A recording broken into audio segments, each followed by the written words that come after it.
मित्रांनो नमस्कार. मी डॉक्टर दीपक जगताप आणि आपण पाहताय पण मतदारांना काय वाटतं.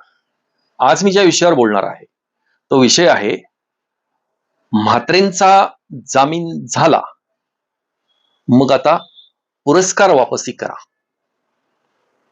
मी माझं जे चॅनल आहे मी माझ्या सवडीप्रमाणे वेळ मिळेल तसं आणि दुसरी गोष्ट म्हणजे एखाद्या विषयावर व्यवस्थित चिंतन आणि त्या विषयाला शी संबंधित असणाऱ्या इतर अनेक गोष्टी ज्यावेळेस वेगवेगळ्या माध्यमांद्वारे सोशल मीडियाद्वारे टीव्हीच्या बातम्यांद्वारे मित्रपरिवाराच्या द्वारे ज्यावेळेस आपल्यापर्यंत व्यवस्थित गोष्टी पोहोचतात त्यावेळेस त्याचं अनालिसिस करायचं आणि मग त्याच्यावरचं मत व्यक्त करायचं. त्यामुळे गौप्यस्फोट करणे, घटना घडल्या घडल्या ताजी बातमी तुम्हाला कळवणे ह्या फंदामध्ये मी पडत नाही. आजचा विषय त्याला अनुसरूनच आहे. आपल्याला माहिती असेल की 15 दिवसापूर्वी महाराष्ट्रातल्या मुंबईचं जे आणखीन एक उपनगर आहे, एक महानगरपालिका आहे, कल्याण डोंबिवली महानगरपालिका. डोंबिवली या ठिकाणी जे तिथल्या महानगरपालिकेचं जे हॉस्पिटल आहे त्या हॉस्पिटलमध्ये जाऊन रमेश म्हात्रे हे तिथले नगरसेवक आहेत, फार मोठे नगरसेवक, जवळजवळ 4 वेळा ते नगरसेवक झालेले आहेत आणि ते कुठल्या कुठल्या समित्यांवर, आरोग्य समितीवर वगैरे तुम्ही त्या व्हिडिओमध्ये बघितलं असेल. आरोग्य समितीचे सभापती होते ते 10 वर्ष आणि त्यांनीच निर्माण केलेल्या किंवा त्यांच्या मार्गदर्शनाखाली चालू असलेल्या ह्या हॉस्पिटलची अवस्था अशी होती की एका गरोदर महिलेला NICU म्हणजे नवजात शिशूसाठी, नवजात बालकासाठी किंवा जन्म झाल्या झाल्या त्याला लागणार एक छोटस जे ICU असतं, ज्याला बऱ्याचदा सामान्यतः ग्रामीण भाषेमध्ये लोक बाळाला पेटीत ठेवले म्हणतात. पेटीत ठेवलं, ते जी पेटी असते ती निर्जंतुक असते, ते छोटस ICUच असतं असं समजा. ते छोटस ICUच असतं, त्याच्यामध्ये त्या बाळाला व्हेंटिलेटर लावण्याची व्यवस्था असते, ऑक्सिजन पुरवठा करण्याची व्यवस्था असते, त्याला वेगळ्या वेगळ्या ट्यूब्स, नळ्या, सलाईन्स लावलेली असतात. तर ह्या सगळ्याची व्यवस्था आणि त्याच्यासाठी लागतो अति जास्त ट्रेंड स्टाफ लागतो त्याच्यासाठी. बरं, ही प्रक्रिया थांबवता येत नाही. एकदा ते बाळ त्या पेटीत ठेवलं की ते बाळ बरं होईपर्यंत ते थांबवता येत नाही. हा एक त्याच्यातला महत्वाचा मुद्दा आहे. मग नवजात शिशूमध्ये काय असं होऊ शकतं? बाळ तर अशी कुठं काय खेडेगावामध्ये किंवा काही आदिवासींमध्ये तर ती पाड्यांवर जन्माला येतात, कुठेतरी होम डिलिव्हरी होते, घरी सुद्धा बाळ जन्माला येतात. पण त्याच्यामध्ये असणारा धोका, त्याच्यापासून होणारा जंतू संसर्ग, या सगळ्या गोष्टी टाळण्यासाठी आणि काय झालंय की प्रत्येकाला 1 किंवा 2 मुलं पुरे, ही जी संकल्पना, अर्थात ही देशव्यापी हा कार्यक्रमच होता. 1 या 2 बस. पूर्वी असायचं 3, 4, 6 मुलं झाली तरी काही प्रॉब्लेम नव्हता. परंतु त्यामुळे काय झालं की डॉक्टरांवरची जबाबदारी आणखीन वाढते की ते बाळ सुरक्षित आणि कुठल्याही प्रकारे ऑक्सिजनचा, तुम्हाला सांगतो ना, पहिल्या जन्म झाल्या झाल्या ते जे पहिले 2 मिनिटं असतात ना, तेवढ्या काळात ऑक्सिजन पुरवठा जर झाला नाही त्या बाळाला, तातडीनं नाकातून किंवा तोंडातून ऑक्सिजन जर दिला गेला नाही तर ते बाळ मतिमंद होऊ शकतात. आणि अशा कित्येक घटना आहेत ज्याला हायपॉक्सिया ऑफ ब्रेन म्हणतात, की मेंदूला त्वरित ऑक्सिजन न मिळाल्यामुळे ते गोल्डन मिनिट्स, गोल्डन क्षण म्हणा त्याला, गोल्डन मोमेंट्स, त्या क्षणाला तो मिळाला नाही तर ते बाळ कायमस्वरूपी मग त्या पालकांच्या भळभळती जखम होऊन बसते आयुष्याची, की असं मतिमंद बाळ सांभाळण्याची जबाबदारी त्या पालकांवर येते. आणि हे टाळण्यासाठी आम्ही डॉक्टर लोक आटोकाट प्रयत्न करत असतो की एकच बाळ व्हावं, सुदृढ व्हावं, निरोगी असावं जन्मापासून, आणि चांगलं सुदृढ निरोगी आणि सगळे पॅरामीटर्स नॉर्मल भरणारं बाळ त्या पालकांच्या हातात द्यायला एक डॉक्टर म्हणून आम्हाला खूप आनंद होत असतो. परंतु काही कारणानं जर त्या मातेचं वय 30 पेक्षा जास्त असेल तर this is a high risk pregnancy. मग अशा मातेला काय होऊ शकतं तर ब्लड प्रेशरचा त्रास होऊ शकतो. 5व्या-6व्या महिन्यानंतर त्याचं ब्लड प्रेशर वाढायला लागतं. एक्लाम्शिया, प्री एक्लाम्शिया हे म्हणजे अगदी फिट येण्यापर्यंतचे प्रकार त्याच्यामध्ये घडू शकतात. हाय ब्लड प्रेशर, त्याचा परिणाम त्या बाळावर होऊ शकतो. तर ही कारणं आहेत. किंवा बाळाची वाढ कमी असेल, सोनोग्राफीमध्ये बाळाचं वजन कमी असेल, अगदी 1500 ग्रॅम किंवा त्यापेक्षा कमी वजनाचं बाळ असेल, तर मग हे कमी वजनाचं बाळ कुठे असू शकतं तर ज्यावेळेस लवकर त्याचा जन्म होऊ घातला जातो, काही कारणामुळे 7व्या महिन्यामध्ये डिलिव्हरी झाली, तर असं लो बर्थ वेट बेबी हे सांभाळणं सुद्धा खूप जिकिरीचं असतं. पुढे ते 2-1 महिने त्या बाळाला त्या एनआयसीयू मध्ये काढायचे असतात आणि ते खूप खर्चिक प्रकरण आहे. आता खर्चिक आहे त्याला डॉक्टर काय करू शकतात? त्याची औषधं आली राउंड द क्लॉक 24 तास डोळ्यात तेल घालून बघणाऱ्या नर्सिंग स्टाफ जो अतिशय वेल ट्रेन्ड असतो आणि त्याच्यासाठी एनआयसीयू मध्ये काम करणारे डॉक्टर्स जे अत्यंत हायली क्वालिफाईड असतात यांचं काम आणि निर्जंतुक केलेले गाऊन्स मास्क म्हणजे ऑपरेशन करताना जो पोशाख असतो तोच एनआयसीयू मध्ये घातला जातो. त्याच्या सहित 24 तास तुमच्या बाळावर त्या पेटीवर लक्ष ठेवायला माणसं लागतात, तज्ज्ञ माणसं लागतात. त्यामुळे हे काही साधं काम नाहीये. परंतु या रमेश म्हात्रेंसारख्या अशिक्षित माणसाला ही गोष्ट कोण समजावून सांगणार? कोण समजावून सांगणार? कारण त्यांनी इतकं मोठं समाजसेवेचं व्रत घेतलेलं आहे की त्यांना मारहाण ही करावीच लागते, करावीच लागते. हाच प्रसंग डोंबिवलीतल्या त्या सरकारी दवाखान्यातल्या महानगरपालिकेच्या दवाखान्यातल्या डॉक्टरांनी हेच सांगितलं की अहो आमच्याकडं ह्या मातेची हाय रिस्क प्रेग्नन्सी आहे, तर हिला बाळ बाहेर काढल्या काढल्या ते पेटीमध्ये ठेवायला लागणार आहे आणि ते एनआयसीयूचं जे पेटी आहे, ते जो बेड आहे तो आमच्याकडे सध्या उपलब्ध नाहीये. त्यामुळे ही डिलिव्हरी करण्यात काहीच पॉईंट नाहीये, कारण इथं बाळ तुमच्या हातात काढून द्यायचं आणि धावत पळत तुम्ही कुठे घेऊन जाणार आहात ते. ह्या छोट्याशा बाळाला कुठल्या ॲम्ब्युलन्समध्ये किंवा एनआयसीयूच्या छोट्या पेटीमधून त्याला कुठे ट्रान्सफर करणार? आई एका ठिकाणी, बाळ एका ठिकाणी. असं नाही करता येत. बाळाला फिडिंग करायचं असतं, असं नाही करता येत. हे समजावून सांगण्याचा प्रयत्न त्या ठिकाणच्या डॉक्टरांनी केला. त्याचा परिणाम काय झाला? परिणाम काय झाला ते मी सांगण्याची गरज नाही. आपण टीव्हीवर सगळ्यांनीच प्रत्यक्ष बघितलेलं आहे. त्यांनी काय उत्स्फूर्त त्यांच्या त्या उन्मादामध्ये फार अफलातून शिव्या दिल्या. म्हात्रेंना असं वाटतं की ह्या शिव्या फक्त त्यांनाच येतात, डॉक्टरांना माहित नाहीत. डॉक्टरांना सगळं माहिती असतं. शिव्या द्यायला आणि तुमच्यासारखे फायटिंग करायला अवघड काहीच नाहीये. परंतु ह्या व्यवसायाचं व्रत घेतल्यानंतर ना आपण नाही करू शकत या गोष्टी, आपण नाही करू शकत. आणि याचाच गैरफायदा असे समाजकंटक घेतात. ते त्या केबिनमध्ये घुसले, त्यांनी एका लेडी डॉक्टरच्या कानफाडीत मारलेली डायरेक्ट. ती अशी फोनवर बोलत होती, तिचा फोन आणि वर सांगतायत आणि की ते तुमच्या सीसीटीव्हीचा अँगल चुकीच्या अँगल मधून दाखवतात, मग तुम्हाला कॅमेरा ऍडजस्ट करून दाखवायला पाहिजे होतं की तुम्ही मारताय की नाही. त्या मुलीचे केस सुद्धा असे इकडे झाले, तिला गालावर चांगली चापट बसलेली आहे. त्या जो डॉक्टर होता चेक्सचा, असा ब्लॅक अँड व्हाईट चेक्सचा शर्ट घातलेला, त्याला तर समोरच्या फाईल उचलून अशा त्याच्या डोक्यात आणि पोटात मारल्यात आणि हाताने मारहाण केलेली आहे. प्लस त्यांच्याबरोबर रेकॉर्डवरचे आणखी गुन्हेगार पण होते. 3 गुंड प्रवृत्ती ज्यांच्यावर ऑलरेडी केसेस चालू आहे. म्हात्रेंच्या मुलावर सुद्धा फसवणुकीची केस चालू आहे. तर एवढे निष्पाप नगरसेवक यांनी मारहाण केली. वैखरी तर काय बोलायलाच नको. काय सुंदर शिव्या एका पाठोपाठ एक नॉन स्टॉप त्यांच्यातून तोंडातून बाहेर पडत होत्या. आणि मग हा गुन्हा दाखल करायला अपेक्षेप्रमाणे, कारण युतीचं सरकार आहे, अपेक्षेप्रमाणे पोलीस टाळाटाळ करणार हे स्वाभाविकच होतं. त्याप्रमाणे त्यांनी टाळाटाळ केली सुद्धा. रमेश म्हात्रेंना या प्रकरणात घ्यायला सुद्धा टाळाटाळ केली. आणि मग सामाजिक दबाव वाढल्यानंतर मीडियाचा आणि समाजामधून उठणारे जे आवाज आहेत, सोशल मीडियावरचे जे आवाज आहेत, हे वाढल्यानंतर पोलिसांनी कष्ट घेतले की नाही याच्यावर काहीतरी करायला हवं, म्हणून त्यांनी कारवाई म्हणून त्यांनी केली आणि तातडीनं त्यांना इस्पितळात एका दाखल केलं, कारण त्यांचं आरोग्य बिघडलं.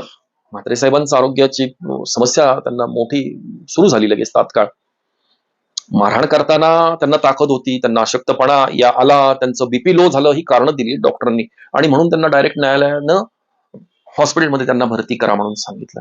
आणि त्याच्या पुढे आता जाऊन जामीन पण झाला on the basis of physical illness. त्यांच्या शारीरिक व्याधींमुळे यांना तुरुंगात ठेवू नका म्हणून त्यांचा जामीन झाला. इतर तिघांचा जामीन अद्याप झालेला नाहीये, पण यांचा जामीन झाला. जे या कार्यामध्ये ज्यांचा सहभाग आहे की नाही हे न्यायालय त्या गोष्टीवर न बोललेलंच बरं, अशी सध्याची परिस्थिती आहे.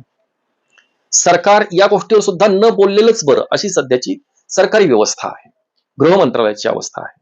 त्याच्याबद्दल न बोललेलं बरं आपण.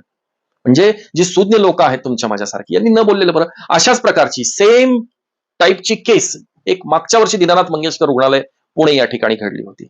त्या ठिकाणी असाच प्रसंग की डॉक्टरांनी सांगितलंय की ही हाय रिस्क प्रेग्नन्सी आहे, या बाळाला एनआयसीयूची गरज आहे, याला खर्च इतका इतका अपेक्षित आहे, तर तुम्ही बघा, विचार करा.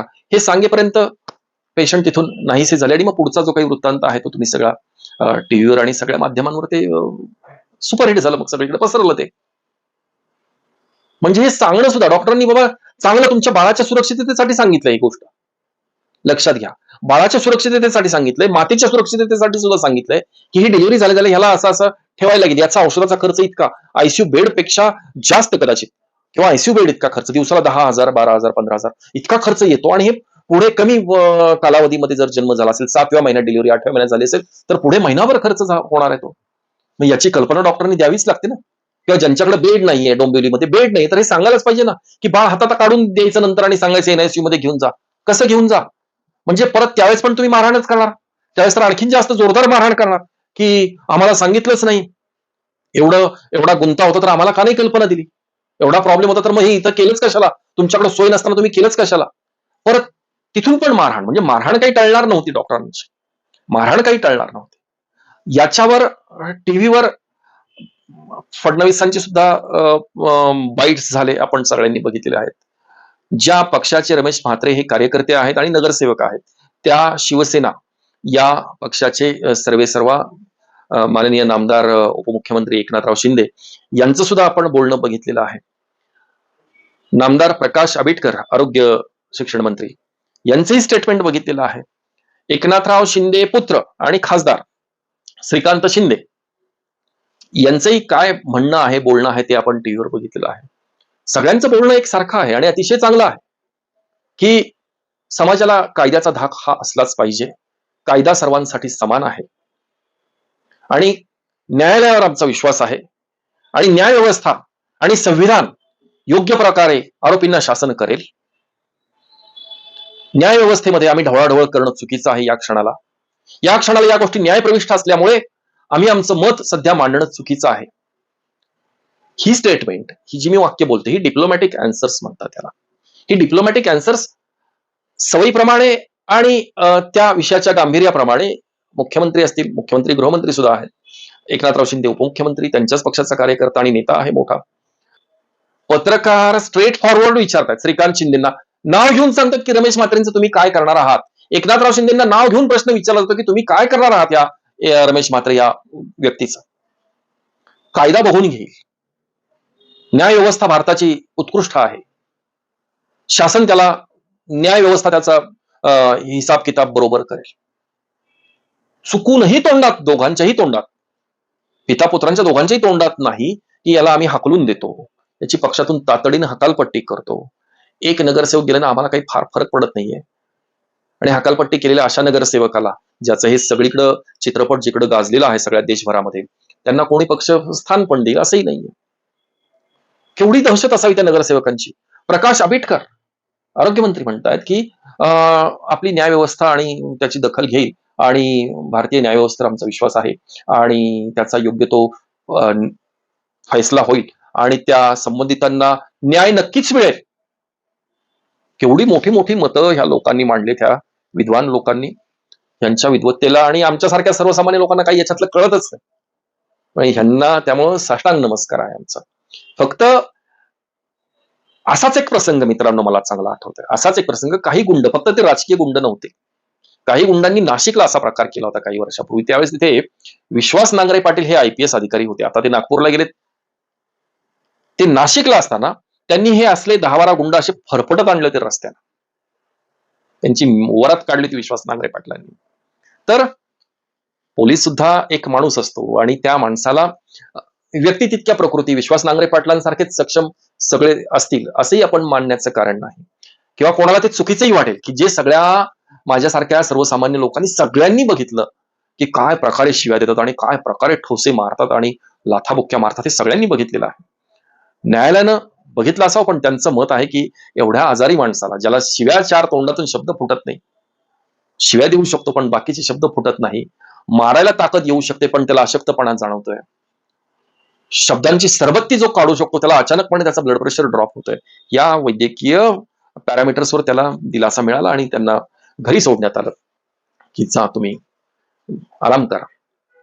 आपण बघू नंतर काय त्या डॉक्टरचं आणि त्या डॉक्टर मुलीचं आणि त्या एका सिस्टरला सुद्धा फटके बसलेत. त्या सिस्टरचंही काय करायचं. मला माझ्या ह्या वैद्यकीय क्षेत्रातल्या जी नामवंत आहेत, मला यांना आवाहन करायचं आहे. त्याच्यामध्ये पद्म पुरस्कार प्राप्त जे लोक आहेत ना, कारण आम्हाला हे देवाभाऊंचं आणि एकनाथरावांचं आणि ह्या लोकांचं, श्रीकांत शिंदे, आंबेडकर वगैरे ह्या लोकांचं काहीच म्हणणं पटलेलं नाहीये. अगदी स्पष्ट शब्दात एकही शब्द तुमच्यामधला आम्हाला पटलेला नाही. आणि याचे परिणाम फक्त मी ह्या वैद्यकीय या रमेश म्हात्रे प्रकरण या डॉक्टरसाठीच बोलते असं नाही. तुमचं ओव्हरऑल जे काही वागणं आणि जे काही राज्यकारभार चाललेला आहे, तुम्ही कितपत गंभीर आहात सगळ्या समाजाच्या बाबतीमध्ये, हे आम्ही दैनंदिन रोजच बघतो. त्यामुळं ज्या वाजपेयी, अडवाणी, मोदी, जे कोणी मोठी मोठी लोक, मुरली मनोहर जोशी, सुषमा स्वराज, या लोकांनी जी पक्ष बांधत बांधत जो सर्वोच्च शिखरावर नेऊन ठेवला, त्याला उतरती कळा लागलेलीच आहे, याच्यात काही वादच नाही. त्याला उतरती कळा लागलेली आहे. देवेंद्र फडणवीसांना त्यांनाही माहिती असणार आहे. पण त्यांना काय, त्यांनी त्याच्यासाठी केलंय काय असं मोठं? जे केले त्याच्यातले बरेचसे मरून पण गेले. सुषमा स्वराज गेल्या, अटल बिहारी वाजपेयी पण गेले, सगळे गेले. असं तो राजकीय विषय आमचा नाहीये. मुख्य विषय असा आहे की मला आवाहन करायचं आमच्या डॉक्टर फॅटर्निटीला, की जे पद्म पुरस्कार प्राप्त जे डॉक्टर्स आहेत, आदरणीय डॉक्टर के एच संचेती असतील, तात्याराव लहाने असतील, डॉक्टर विकास आमटे, थोर समाजसेवक डॉक्टर बाबा आमटेंचे चिरंजीव डॉक्टर विकास आमटे, हिम्मतराव बावस्कर, विलासराव डांगरे, डॉक्टर विलास डांगरे नागपूर, हे माझ्या फॅकल्टीमधले म्हणजे होमिओपॅथी मधले नामवंत नागपूरचे डॉक्टर आणि पद्म पुरस्कार प्राप्त, पद्मश्री पुरस्कार त्यांना मिळालेला आहे मागच्या वर्षी. विलास डांगरे, डॉक्टर शशांक जोशी मुंबई, आणि doctor Ramakant Deshpande Mumbai, onco surgeon. या लोकांना मला आवाहन करायचंय, हे माझे सगळेच गुरुस्थानी लोक आहेत. या लोकांनी ना, आपल्याला काही न्यायालयाला पुरावे आणि हे सगळं लागतील, अहो ते फार, तो प्रकार आपण विचार सुद्धा नको करायला. डॉक्टरांना मला ह्या आवाहन करायचं आहे, या मंडळींना, की आपण आमच्यासाठी प्रचंड आदरस्थानी आहात. म्हणजे तुमचे ऋण समाजावर प्रचंड आहेत. समाजानं मानो न मानो, परंतु एक डॉक्टर म्हणून आम्ही नक्कीच मान्य करतो. आपल्याला मला हात जोडून विनंती करायची आहे की आपण, आपल्याला ह्या डॉक्टरांना, डोंबिवलीच्या डॉक्टरांना झालेली मारहाण आणि तो जो काही विषय आहे, हा आपल्याला तरी पटलाय ना? आपण बघितलेला आहे डोळ्यांनी. आपल्याला ही घटना अमान्य आहे आणि याचा निषेध म्हणून आपण आपले पद्म पुरस्कार, तशा आशयाचं एक पत्र मुख्यमंत्र्यांना आणि पंतप्रधानांना तातडीनं मेलवर द्वारे पाठवावं, एवढी मी तुम्हाला विनंती करतो, हात जोडून विनंती करतो. की डॉक्टर संचेती सर असतील, डॉक्टर विलासजी डांगरे असतील, डॉक्टर तात्याराव लहाने, आपण आपल्याला काय पुराव्याची गरज आहे? न्यायालयाचं फार प्रोसेस वेगळी असते. न्यायालयाला पटणं न पटणं याच्याबद्दल, त्या व्यवस्थेवर आपण बोलणं सुद्धा चुकीचं असतं. पण आपल्याला तर हे पटलेलं आहे ना, ही मारहाण, ही म्हणजे बेरहम ज्याला म्हणतो, आणि सोबत गुंड आणून मारहाण करणं, हे उद्या तो नवतरुण जो डॉक्टर आहे, त्याला जर कुठं नाकाला दात त्याचे जर पडले असते, तर मग ते लगेच it comes under half murder. पण दात वगैरे पडले असते, कायमचं व्यंग प्राप्त झालं असं, डोळा एखादा गेला असता तर कायमचं त्याला अंधत्व आलं असतं. ह्यांच्या जीवाशी मोठा खेळ झालेला आहे. तर मी तुम्हाला सगळ्यांना विनंती करतो की आपण आपले पद्म पुरस्कार या शासनाला नम्रपणानं परत करा. काहीही यांना विचारण्याची गरज नाही किंवा आम्ही का परत करतोय, ह्याचं निषेधाचं कारण द्या आहे, आणि हे पुरस्कार परत देऊन टाका. एवढं एक पाऊल आपण उचलावा. कारण तत्कालीन गृहमंत्री आर आर पाटलांनी डॉक्टरांना मारहाण प्रतिबंधक कायदा जो आणलेला आहे, तो नॉन बेलेबल ऑफेन्स म्हणून आलेला आहे, की ज्याच्यामध्ये जामीन होत नाही, ती केस चालते आणि त्याच्यामध्ये शिक्षेचं सुद्धा प्रावधान आहे. या कुठल्याही गोष्टींची ह्या सगळ्याच गोष्टींची पायमल्ली या केसमध्ये झालेली दिसते. त्यामुळे मला ह्या सगळ्यांनाही, डॉक्टर बावस्कर महाडचे, ज्यांनी विंचू अंशावर प्रचंड मोठं संशोधन केलं, ते जागतिक दर्जाचं ते संशोधन ठरलं, मी बावस्कर सरांना, या सगळ्यांना मी हात जोडून विनंती करतो की आपण आपले पद्म पुरस्कार आपल्या केंद्र शासनाला परत देऊन टाकावेत. त्या संबंधीचं पत्र आपण मुख्यमंत्री, उपमुख्यमंत्री आणि पंतप्रधानांना अवश्य पाठवावं, ही विनंती करतो. जाता जाता डॉक्टरांना एक सांगू इच्छितो की आता प्रॅक्टिस करणारे डॉक्टर, कारण हे रमेश म्हात्रेंसारखे प्रसंग हे मधनाधन सारखे घडतच असतात, आणि कुठेच आर आर पाटलांनी त्यांच्या गृहमंत्री पदाच्या काळामध्ये तो केलेला जो कायदा आहे, त्याची अंमलबजावणी कुठल्याही केसमध्ये आजवर झालेली नाहीये. कुठल्याही केसवर आजवर झालेली नाहीये. आणि आता ह्याच्यामध्ये आणखीन पुरावा काय द्यायचा? काय द्यायचा पुरावा? सीसीटीव्ही मध्ये आलेलं फुटेज, सीसीटीव्ही मध्ये आलेलं ऑडिओ रेकॉर्डिंग, आवाज आलेला आहे, शिव्यांचं सगळं जे बोलणं आहे ते सगळं त्याच्यामध्ये आलेलं आहे. आता यापेक्षा वेगळा पुरावा आम्ही देऊ शकत नाही. त्यामुळे आपण सेल्फ डिफेन्स करणं सुद्धा तितकंच गरजेचं आहे. सेल्फ डिफेन्स म्हणजे मग एक तर पुढे लोखंडी जाळीच्या आतून अशी व्यवस्था अशी करावी की काउन्सिलिंग रूमलाच पूर्णपणे लोखंडी जाळी, त्याच्यामधून कुठलं वेपन आत येऊ शकणार नाही. किंवा अमेरिकन काउन्सिलेट मी बघितलं मुंबईचं, ते बोलताना काचेला असे होल असतात, त्याच्यातून ते माईकवर बोलतात आणि बाहेर स्पीकरवर आपल्याला ऐकायला येतं. अशा नॉन ब्रेकेबल काचांमधूनच बोलावं.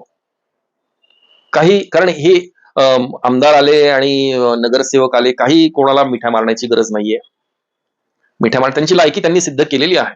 त्यामुळे ह्यांच्याशी समोरासमोर वन टू वन हे एका क्षणात काय उद्योग करतील आणि आपल्या अब्रूचे पंचनामे होतील हे सांगता येत नाही. त्याच्यामुळं अशा प्रकारच्या सिस्टीम वापराव्यात, की टफन्ड ग्लासला होल पाडलेला आणि माईक वरून बोला, बाहेर स्पीकर ठेवा, त्यांच्या बोलण्यासाठी तिकडून माईक ठेवा आणि इकडे त्यांचं म्हणणं ऐकून घ्यावं. अशा प्रकारच्याच सिस्टीम आता आपण वापरात आणल्या पाहिजेत काउन्सिलिंगसाठी, या प्रकारच्या काउन्सिलिंगसाठी. दुसरी गोष्ट आणखीन काय करता येऊ शकते, समजा वन टू वन बोलायचंच ना, टेबलला खालून एक कार्बन गन, एक रिव्हॉल्वर मिळतात, की ज्या रिव्हॉल्वरनं त्याचा आवाज पण होतो, त्यानं गोळी जर झाडली तर माणूस मरत नाही पण जखमी होतो, मरत नाही पण जखमी होतो. त्यामुळे ते लोअर पार्ट ऑफ बॉडी, पायावर वगैरे ते छर्रे मारता येण्याची सोय, तर ते सरळ टेबलला खालून सेलो टेपनं किंवा टेपनं लावून ठेवावं तयार. कारण आपण बचाव तर, माझी तर दोन्ही मुलं वैद्यकीय क्षेत्रात आहे, माझी सुनबाई पण डॉक्टर आहे.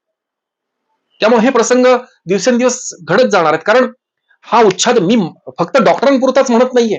रोजच्या रोज फेसबुकला अशाच प्रकारचे रील्स बघायला मिळतील तुम्हाला, की इथे पोलीस पैसे मागतायत, तिथे संडास सुलभ शौचालयात जाऊन पैसे जमा करायला सांगतायत पोलीस हायवेवरचे. हे असले रील्स आणि असले लोक कंटाळलेले आहेत ह्या सगळ्या शासन व्यवस्थेला. कोणी उठतंय, आता काल परवा पुण्यामध्ये परत कोयता गँगनं हायदोस घातलेला आहे. कोणी पण कोयते काढते लहान, मग ते उगाच ते कमी वयाचं बालक आहे त्याच्यामुळे ते सुटणार परत. तर त्याच्यासाठी आपला जीव महत्वाचा आहे. त्याच्यामुळे सेल्फ प्रोटेक्शनसाठी या प्रकारची आयुध आपल्याकडे टेबलला लावलेली असावी. स्पेशली ते कार्बन रिव्हॉल्वर जे आहे ते 60,000 रुपये त्याची साधारणतः किंमत आहे. चरोली नावाचं एक गाव आहे आळंदी जवळ, मी विशेषतः पुणे जिल्ह्यातल्या लोकांसाठी माहिती देतो. चरोली म्हणून गाव आहे, तिथे त्याचं मॅन्युफॅक्चरिंग होतं. मी नुकताच एका आमच्या सासवडला कृषी प्रदर्शनामध्ये त्याचा स्टॉल बघितला आणि ते कार्बन रिव्हॉल्वर बघितलं, ते मला आवडलं. तर त्यांना जखमी करता येतं आणि स्वतःचा बचाव करून घेता येतं. त्याची किंमत 60,000 रुपये सांगितली होती मला. तर हे करणं गरजेचं आहे. आणि पुढचं जे शस्त्र आहे डॉक्टरांनी आपण, तर हे म्हात्रे प्रकरण आणि डोंबिवली केस ही मरता कामा नये मित्रांनो. बस आता 2029 जवळच आहे, ही मरता कामा नये. ह्या भाजप, शिवसेना आणि राष्ट्रवादी युतीचं जे परत ते महायुती म्हणून आपल्याला समोर येतील. तालुका निहाय जर विचार केला तर आमच्या असोसिएशन मध्ये आज रोजी 250 डॉक्टर्स आहेत. आमची स्वतःचीच डॉक्टरांची स्वतःची घरातली सगळी मिळून, जी नातेवाईक वगैरे सगळे मिळून तालुकावार विचार केला तर 4 ते 5,000 मतदान हे डॉक्टरांचं असतंच.